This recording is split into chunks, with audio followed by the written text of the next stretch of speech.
Equal partner status for Sabah and Sarawak. September 30th, deadline to submit broadband package proposals.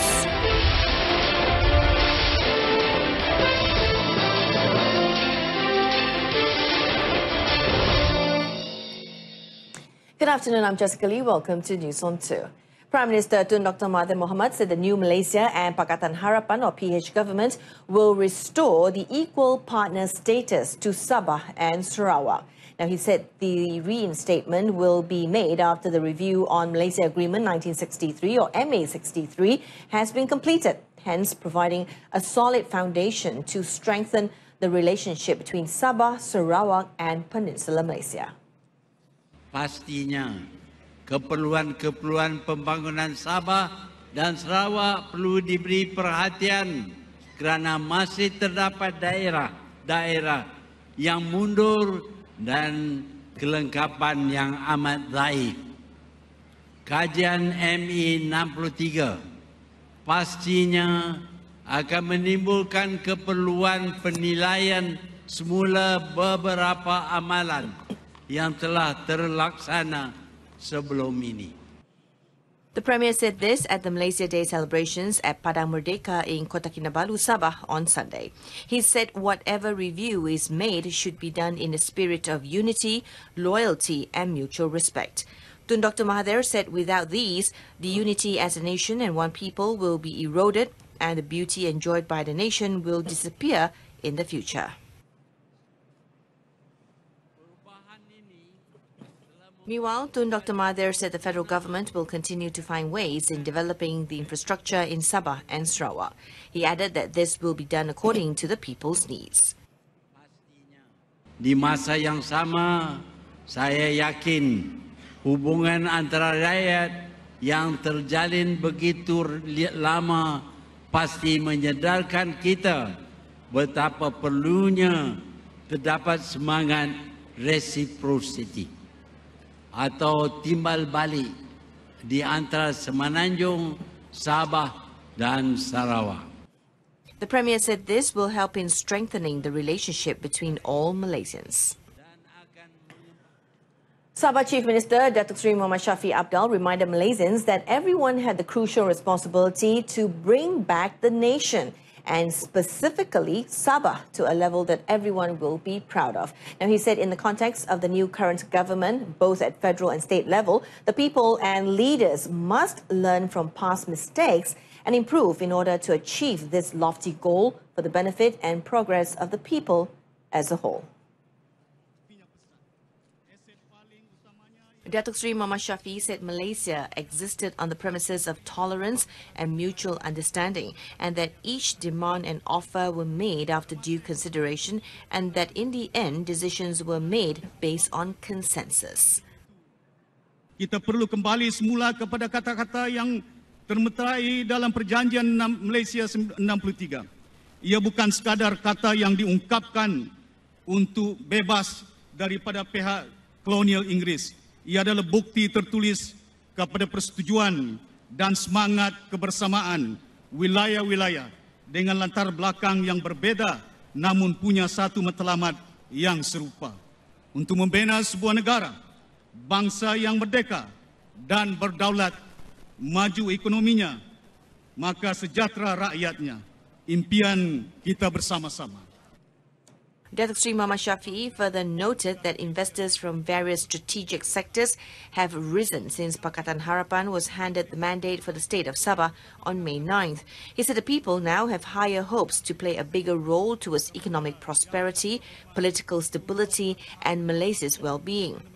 On Malaysia Day and the formation of Malaysia, Datuk Seri Muhammad Shafie said Malaysia was built on a pact of noble values to build an independent and sovereign country where the people were free, and as such there was a need to revisit the contents of the Malaysia Agreement 1963. Now, earlier, Datuk Sri Muhammad Shafee received a visit from Chief Secretary Datuk Sri Ismail Bakar at the Chief Minister's official residence in Srigaya, Kota Kinabalu. He reiterated that close relationship between Sabah government and the federal government will continue to be strengthened in order to bring about improvements and resolve issues practically, not just at the round table. Datuk Sri Muhammad Shafee made the remarks in reference to leakage issues occurring in state government projects and raising job opportunities among the youths. Setiap langkah yang kita lakukan akan ada pendekatan supaya ianya menjurus ke arah penyediaan peluang pekerjaan.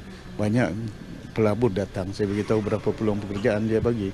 Ya, dia insyaAllah ada 1,500, ada 3,000, ini yang kita mula nak susun atur bantuan daripada Kementerian Keusahawanan. Echoing the Chief Minister's sentiment, Datuk Sri Ismail said he believes that a close relationship between civil servants from both the state and federal government will enable an optimum service delivery to the people.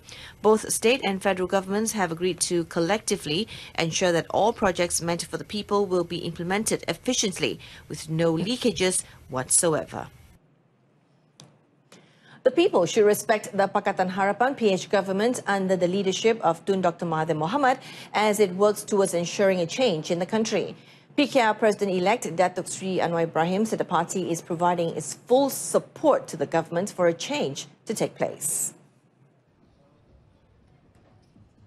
Datuk Sri Anwar said any policy announced by the Premier is a joint policy of Pakatan Harapan and himself. PM Mahathir baru 4 bulan. Bagi dah peluang dia perintah dengan baik. Saya kata ruang sekarang ini adalah untuk memberi sokongan yang padu. Saya nak kerajaan Pakatan Harapan ini kuat, dihormati, boleh melaksanakan perubahan.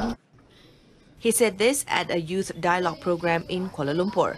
Commenting on the government's policy against opposition-led states such as Kelantan, Terengganu, Pahang and Perlis, he said that these states will not be marginalised. Datuk Sri Anwar also said that the government will ensure that acts such as the Security Offences Special Measures Act 2012 SOSMA, which oppresses an individual, will be abolished. Now, a win for Pakatan Harapan in Port Dickson is vital to ensure a strong governance of the country. Parti Pribumi Bersatu Malaysia Youth Chief Syed Saddiq Syed Abdul Rahman said the party is ready to help Datuk Sri Anwar Ibrahim throughout the by-election campaign to secure this win. Tun Dr. Mahathir dah tiap semboyan. Beliau sendiri katakan beliau akan endorse Datuk Seri Anwar Ibrahim. Cuma kalau ikut konvensinya, Perdana Menteri tak turun untuk kempen PRK sebab nak train DPM. Selalunya nak train DPM lah kalau ikut konvensinya. Tapi sebagai Ketua Amadah, saya kena cuba bantu sebaik mungkin. Syed Saddiq, who is also Youth and Sports Minister, said this when met after a dialogue session with the youths in Sabah at the Lika Square in Kota Kinabalu. The dialogue was aimed at providing youths in Sabah to voice their opinions and suggestions which can be brought forward to be included in the government's policies in the future. Meanwhile, Parti Amanah President Muhammad Sabu said Parti Amanah will also lend a hand in ensuring a win for Datuk Sri Anwar in the upcoming by-election. Di mana saja Datuk Sri Anwar memilih untuk bertanding, parti keadaan memilih, kami dalam Pakatan Harapan akan menyokong, akan berkempen. Yakin kemenangan mudah di situ. Muhammad Sabu, his also Defence Minister, said this after attending a high tea charity event and closed-door dialogue program held with Amanah Nasional leaders in Kota Kinabalu. A man was found drowned after falling into a river along with his motorcycle at Kampung Selarong, Jalan Kangkung in Alustar, Kedah. The State Fire and Rescue Department in a statement said a team was rushed to the scene at 5:26 p.m. soon after receiving a distress call. The man, identified as Abidin Ahmad, 46, was found 15 meters away from where he fell. It was believed that the victim had slipped before he fell into the river, which was estimated to be about 1.5 meters deep. Coming up next, SST for cameras and handphones lowered to 5%. Now, corporate companies, private agencies, financial institutions and higher education institutions are urged to cooperate with the National Welfare Foundation, or YKN, to help patients in need of dialysis treatment. Deputy Prime Minister Datuk Seri Dr. Wan Aziza Wan Ismail, who is also YKN Chairman of the Board of Trustees, said cooperation is essential to the welfare and survival of target groups in need of treatment. YKN amat prihatin terhadap golongan yang kurang berkemampuan, khususnya mereka yang menjalani rawatan dialisis ini. Oleh itu, YKN memberi tajaan sepenuhnya kepada 60 orang pesakit dialisis yang kurang berkemampuan dengan pendapatan bulanan RM1,200 sebulan. The Deputy Premier said this in a speech during her visit to University Malaysia Sabah, UMS, YKN Dialysis Centre in Kota Kinabalu. YKN is committed to continue cooperation with UMS to implement various welfare efforts to benefit the needy in the near future. Moreover, YKN intends to create a centre of excellence in collaboration with UMS, which will involve a variety of charitable initiatives. The Selangor State Government will adopt a new approach to empower the Selangor Smart Ibu Kasih or KIS under the initiative Peduli Rakyat IPR program. Menteri Besar Amiruddin Syari said the current contribution under the IPR program should be revised to allow more attention to be given to the hardcore poor and the disabled people. Amiruddin said despite receiving a good response, the state government has yet to decide if the quota for the allocated 40,000 KIS cards will be increased for next year. Itu tak boleh saya nak maklum sebab kita tengah dalam proses timbang balik, tambah tolak dan sebagainya atau selaras dan sebagainya. Yang pastinya memang antara kandungan ataupun antara program kita tahun depan adalah sejajarkan semula ataupun menilai semula dan mengoptimumkan pemberian KIS dengan tema yang saya sebut tadi, daripada empati kepada empowerment, daripada pemberian kepada pemerkasaan ataupun pemberdayaan. Amiruddin said this after launching the Sayangi Malaysiaku program in conjunction with Sungai Tua State Constituency Malaysia Day at Sekolah Menengah Kebangsaan Sungai Kertas, Selangor. Now, those taking the trains should take note that starting tomorrow, the Seremban KL Central Express commuter train will start its journey earlier than usual for the morning service. Kereta Api Tanah Melayu Berhad, or KTMB, in a statement said the changes include Seremban, which starts at 6:50 a.m. instead of 7:08 a.m. Nilai will begin at 7:07 a.m. instead of 7:26 a.m. and KL Central at 8 a.m. instead of 8:18 or 8:19 a.m. The statement said KTMB will add 4 other stops in KL at 8:05 a.m., Bang Negara 8:11 a.m., Putra at 8:14 a.m. and Sentul, which starts at 8:23 a.m. KTMB had received positive feedback from users who welcomed the service first introduced on July 25th. Over 16,000 people have used the service, which operates Monday to Friday since it was implemented 32 days ago, with an average of 500 commuters each day. More information can be found at www.ktmb.com.my. Now, the newly upgraded short takeoff and landing airport or stallport in Barrio Sarawak is expected to increase its flight operations from 21 to 28 aircrafts per week in the Kelabit Highlands area. Now, this will give the local community access and contact with the outside world, simultaneously improving their economy and providing more job opportunities. Sarawak's Barrio Stallport is one of 18 stallports in rural areas across Malaysia and has been operating for the past 22 years.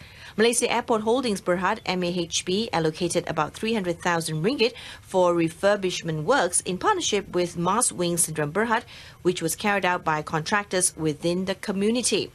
Acting CEO Raja Asmi Raja Nazuddin said running stallports are not a profitable venture for MAHB, but it is part of their corporate social responsibility program to give back to the community, especially in connecting the interior. The upgrade is expected to benefit about 7,500 people from 46 villages in the highlands of Barrio. Air travel from Miri to Barrio will take only 50 minutes as compared to 12 hours of travelling on land.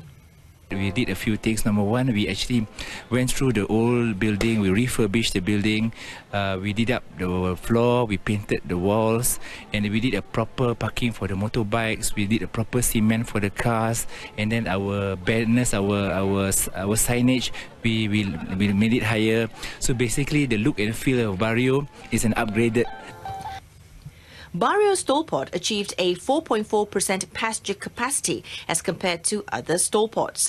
As of 2017, the stall port has been operating with a total of 25,100 passengers as compared to 24,080 passengers in 2016. And that's it from us in our top story, equal partner status for Sabah and Sarawak. Join us again at 7 this evening. I'm Jessica Lee. Thank you for watching.